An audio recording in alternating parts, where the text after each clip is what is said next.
هو لما يبقى احنا بنقابل لعيبه النادي الاهلي عندنا في نادينا احسن استقبال وبنكرمهم احسن كرم. يمكن كان من اسبوع عندنا في نادي الزمالك بعثه من النادي الاهلي كره الطايره بنات، والمستشار مرتضى منصور بنفسه قابل البعثه وقابل فريق النادي الاهلي احسن كرم واحسن استقبال، والناس طلعوا اعترفوا بالكلام ده وقالوا ان احنا اتقابلنا احسن مقابله داخل نادي الزمالك. انما اولادنا احنا فريق كره الطايره تحت سن 15 سنه يتشتم ويتهزق داخل النادي الاهلي من جمهور النادي الاهلي ومن بعض اعضاء النادي الاهلي، بلطجه، قله ادب، مسخره لاطفال صغيرين. عاوز بقى الدنيا كلها تعرف النادي الاهلي بيقابل ولاد نادي الزمالك في بيته ازاي، ونادي الزمالك بيقابل ولاد الاهلي في بيته ازاي. يعني انتوا لكم مباراه عندنا في نادي الزمالك الاسبوع اللي جاي، شوف المقابله اللي احنا هنقابلها لفرقتكم، شوف المقابله اللي المستشار مرتضى منصور هيقابلها للبعثه بتاعتكم وللفريق بتاعكم. مهما كانت خلافاتك،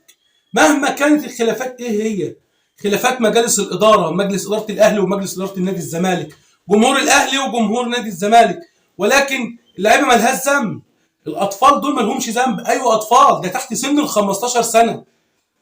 لما يطلع طفل زي ده ينشأ على الكره اللي هو شايفه قدام عينيه، انت مستني منه ايه يعني؟ عشان كده هيفضل نادي الزمالك اعظم نادي في الكون، لانه عمره ما بيهين اي ضيف في بيته. انما احنا للاسف بنتهان واولادنا بيتهانوا في بيوتكم. خلي الدنيا كلها بقى تشوف نادي المبادئ والقيم. مستنيين نشوف رد الكابتن محمود الخطيب على المهزله والبلطجه اللي حصلت في قلب بيته. ايوه، ما هو رئيس النادي الاهلي، يعني النادي الاهلي بيته. انا اتهنت في بيتك، ولادي اتهانوا في بيتك، انت دورك ايه؟ عايزين نشوف موقفك اللي انت هتاخده. المستشار مرتضى منصور طبعا خد اجراءاته في الموضوع ده. ندخل على مباراه الزمالك والاسماعيلي. مباراه الزمالك والاسماعيلي بكره الساعه 7، مباراه هتكون قويه، ومن الواضح ان فريرة سمع لكلام الناس، من الواضح ان فريرة حس بالجمهور الزملكاوي اللي هو متضايق وزعلان بسبب النتائج اللي فاتت، بسبب البدايات الغلط اللي هو كان بيبداها، وبدأ بالفعل فريرة ان هو يعمل تغييرات على تشكيلة نادي الزمالك الأساسية بداية من مباراة بكرة. يعني مثلا استقر على عودة حمزة المسلوسي للتشكيلة الأساسية مرة تانية على حساب محمد عبد الغني، وكمان استقر على عودة سيف الدين الجزيري للتشكيلة الأساسية مرة تانية وقيادة الهجوم الزملكاوي. والأول مرة كمان هنشوف نبيل عماد دونجا بيلعب أساسي بداية من المباراة على حساب محمد أشرف رؤى. ما هو احنا كنا بنصرخ ونقول يا جماعة احنا معانا عناصر جامدة، معانا صفقات قوية عايزين نشوفها على أرض الواقع. ما يبقاش معايا اللعيبة ديت وابقى معادها على الدكة بره وابدأ بدايات غلط ونتائج تتدهور، وابدأ بدايات غلط وبعد كده أفكر إن أنا أصلح.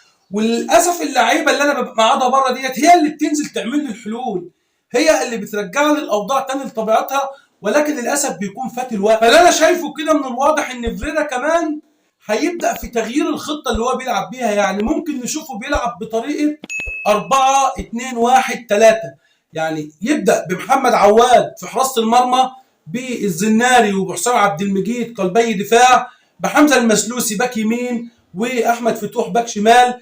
في نص الملعب دونجا وعمرو السيسي، قدام منهم امام عاشور، جناح يمين زيزو، جناح شمال يوسف اسامه نبيه، راس حربه سيف الدين الجزيري. انا بتمنى ان هو يبدا بالتشكيله ديت، بتمنى ان هو يلعب بالخطه ديت، لان الخطه ديت احسن خطه نادي الزمالك بيقدر ان هو يتعامل معاها. عندك دونجا بسم الله ما شاء الله يمكن يعدي ساسي، عندك عمرو السيسي بسم الله ما شاء الله في امكانيات طارق حامد وهيعدي طارق حامد، زائد ان يكون كمان قدامهم امام عاشور ان هو يسند معاهم، ان هو يزيد يعمل كثافه هجوميه مع الخط الهجومي. لا انت كده نادي الزمالك هيكون فريق مرعب، هيكون فريق عالمي. ده اللي انا بتمناه وده اللي انا نفسي ان فريرة يبدا بيه. اما بقى ردي على الكابتن حسام ميدو، كابتن حسام ميدو انا كنت بتمنى ان هو ما يتولاش مسؤوليه قياده نادي الاسماعيلي الا بعد مباراه نادي الزمالك، ولكن الراجل فتح صدره وعمل فيها عنتر بن شداد وقال لا انا هتولى المسؤوليه بدايه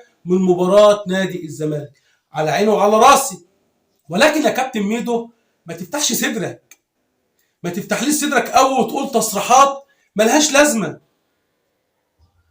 بص شوف مدربين كانوا متواجدين في النادي الاهلي وماسكين انديه حاليا داخل الدوري، ووقت ما بيكون لهم مباراه مع النادي الاهلي محدش فيهم بيطلع بتصريح زي التصريحات اللي انت بتقولها، احنا نادي كذا، انا المدرب كذا، لا انا هاخد الثلاثه بونت دول من قدام نادي الاهلي، لا مش عارف ايه، لا حضرتك تقول الكلام ده ما ينفعش. عاوز اقول لك حاجه واقول لكل الجماهير الاسماعيليه حاجه، يا جماعه اقسم لكم بالله جماهير نادي الاسماعيلي اخواتنا وحبايبنا، نادي الاسماعيلي احنا كلنا بنعشقه، كلنا زعلانين على نادي الاسماعيلي، كلنا نفسنا ان النادي الاسماعيلي يرجع لوضعه الطبيعي مره تانية داخل الدوري المصري، كلنا حزانه، عايز تتمتع وتتفرج على الكوره، اتفرج على الكوره ما بين اقدام لعيبه الاسماعيلي وما بين اقدام نادي الزمالك، احنا كلنا كزملكاويه بنقول الكلام ده، ولكن يا كابتن ميدو بلاش التصريحات اللي هي بتعمل فتنه ما بين الجماهير وتعمل فتنه ما بين اللعيبه، انك تخلي المباراه تبقى متوتره ومباراه تكون مع